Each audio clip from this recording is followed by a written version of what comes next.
ब्रेकनंतर तुमचं स्वागत। मी चर्चा करतोय 14व्या लोकसभेतल्या खासदारांच्या कामगिरीबद्दल, घसरलेल्या गुणवत्तेबद्दल।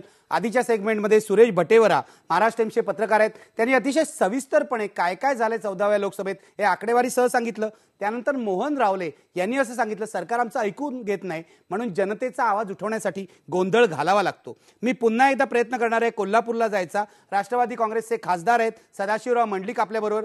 मंडलिक साहेब, तुम्ही कधी गोंधळ घातल्याचं ऐकवत नाही। आपल्या सोबत मोहन रावले आहेत, ते असं म्हणतात की सरकार ऐकून घेत नाही म्हणून गोंधळ घालावा लागतो। खरोखरच गोंधळ घालण्याची गरज असते का? खरं मी आता गेल्या 11 वर्ष कोल्हापूर लोकसभा मतदारसंघाचं प्रतिनिधित्व करतोय आणि 14व्या लोकसभेच्या या 5 वर्ष कारकिर्दीचा माझा अनुभव असा आहे, निम्मा अर्ध काम वाद आणि गोंधळातून पार पाडायचं आणि त्याच्यापुढं चर्चाही चांगल्या बिलावर किंवा विधेयकावर चांगली चर्चा व्हायची। आपापल्या परीनं सर्वच खासदार जे आहेत ते आपापले विचार मांडायचे आणि ते प्रभावीपणाने मांडायचे। मोहन रावले असतील, खासदार गीते असतील किंवा आणखी त्यांच्या पक्षाचे, आमच्या शिवसेना पक्षाचे काही नाही मंडलिक साहेब, माझ्या प्रश्नाचं तुम्ही उत्तर नाही दिलं। आम्हाला जे जनता म्हणून दिसतंय, तुम्ही दोन्ही खासदार एकमेकाची कातडी वाचवण्याचा प्रयत्न कृपया करू नका। आम्हाला जनता म्हणून दिसतंय, आमचे पैसे आणि आमचा वेळ तुम्ही लोकांनी फुकट घालवलाय। मला तुम्हाला असं विचारायचं आहे की 65 कोटी रुपये खड्ड्यात गेलेले आहेत, यामुळे का झालं हे, याची गरज असते का? खरं तर एक गोष्ट खरी आहे, हे मान्य केलं पाहिजे की गेल्या 5 वर्षामध्ये लोकसभेचं अधिवेशन होण्यापूर्वी महाराष्ट्र मुख्यमंत्री एकदा मुंबईत किंवा दिल्लीमध्ये महाराष्ट्राच्या सर्व खासदारांना घेऊन एकत्र बसत असत, 48 खासदारांना, आणि त्याच्याबरोबर सर्व महाराष्ट्राचे प्रश्न जे प्रलंबित आहेत दिल्लीमध्ये त्याची सांगोपांग चर्चा करत असत। परंतु त्यावेळेला व्हायचं असं की सामुदायिक पद्धतीनं प्रयत्न गेल्या 11 वर्षात 11 वर्षाचा लोकसभेचा सदस्य आहे, सामुदायिक पद्धतीनं कधीही प्रयत्न झाले नाही। एकदा 5 मिनिटं सुद्धा आम्ही कधी एकत्र सगळे पक्षाची मंडळी एकत्र आलोय। मंडलिक साहेब, माझा नाईलाज आहे, मी तुम्हाला थांबवतो, कारण मी प्रश्न विचारलाय वेगळाच, तुम्ही वेगळंच उत्तर देताय, थेट उत्तर देत नाहीये।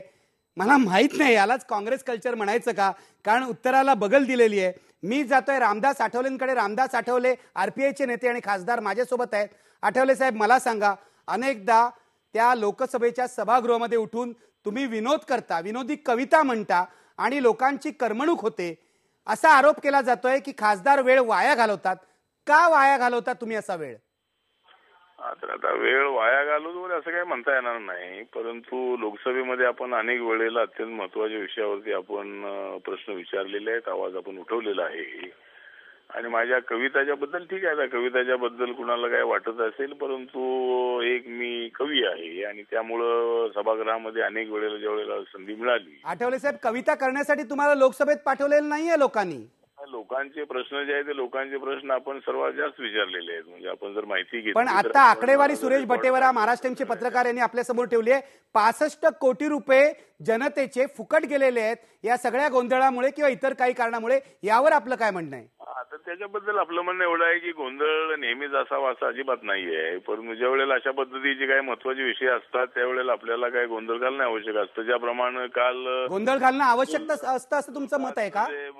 बिल आहे ते बिल ज्या वेळेला आलं आणि त्याच्यामध्ये 47 इन्स्टिट्यूशन मध्ये दलितांना आरक्षण आहे अशा पद्धतीचं बिल ज्या वेळेला आलं त्यावेळेला गव्हर्नमेंटला मी सांगून गव्हर्नमेंटने ते अमेंडमेंट आता ते बिल आणलं, त्यामुळे काही वेळेला थोडासा गोंधळ घातला असेल, पण नेहमीच गोंधळ असला पाहिजे या मताचा मी अजिबात नाही। पण काही वेळा तुम्ही सुद्धा घालता असं तुम्हाला मान्य आहे?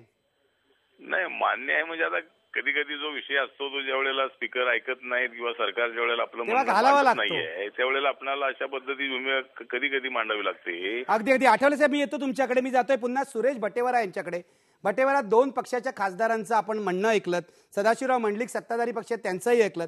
मला तुम्हाला विचारायचं आहे, असा गोंधळ घालण्याची आवश्यकता आहे का? पूर्वीच्या काळी जेव्हा मधु लिमये, नाथ पै, अटल बिहारी वाजपेयी, भूपेश गुप्ता हे सभागृहात होते तेव्हा ते वेगळी अस्त्र वापरायचे, आज ही अस्त्र खासदार विसरले आहेत का?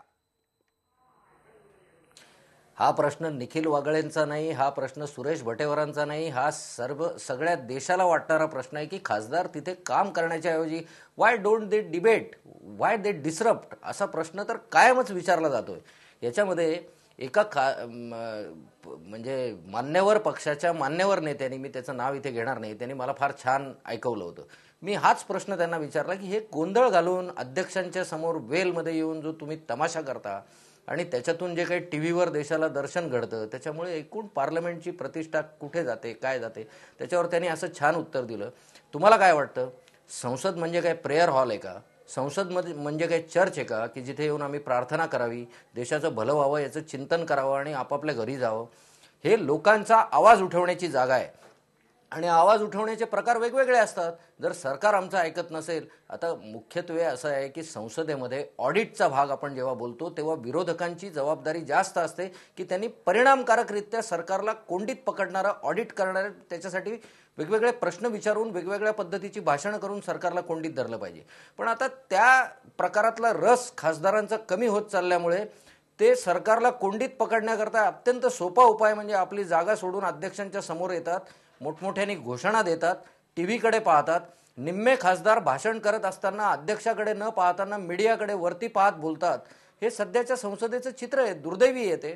पण खासदारांना असं वाटतं की मला लोकांपर्यंत मी पोचायचं असेल की मी त्यांचा विषय मांडला तर मला ओरडणंच आवश्यक आहे, असं दुर्दैवाने प्रघात पडत चाललेलं आहे की जो काही फार चांगला नाही. अगदी सुरेश भटोरिया, तुम्ही नेमकं बोट ठेवलंय समस्येवर. खासदार अशा प्रकारे वेडेवाकडे चाळे करतात आणि लोकांचं लक्ष किंवा पत्रकारांचं लक्ष वेधून घेण्याचा प्रयत्न करतात. मी आता घेणार आहे एक ब्रेक, पण ब्रेक नंतर मी आपल्या पाहुण्यांना विचारणार आहे की अशा खासदारांवर मतदारांनी उपाय काय करावा. कारण केवळ एवढंच झालेलं नाही, या लोकसभेच्या सभागृहाने सौदेबाजी पाहिली, स्टिंग ऑपरेशन्स पाहिली, जे आधीच्या 13 लोकसभांनी पाहिलं नव्हतं ते सगळं वाईट या 14व्या लोकसभेने पाहिलंय. याच्यावर उपाय काय, आता इलेक्शनच्या तोंडावर मतदारांनी काय करायचं, हे मी आपल्या पाहुण्यांना विचारणार आहे. घेणार आहे एक ब्रेक. ब्रेकपूर्वी आपला प्रश्न पाहूया. 14व्या लोकसभेतल्या खासदारांची कामगिरी समाधानकारक आहे का? पडद्यावर बघू शकता तुम्ही. आता 88% लोक म्हणतात अजिबात समाधानकारक नाही. मग या लोकांना माझा प्रश्न आहे, मग अशा समाधानकारक कामगिरी न करणाऱ्या खासदारांना आपण निवडून का देतो? घेऊया एक ब्रेक. पहा फक्त IBN लोकमत.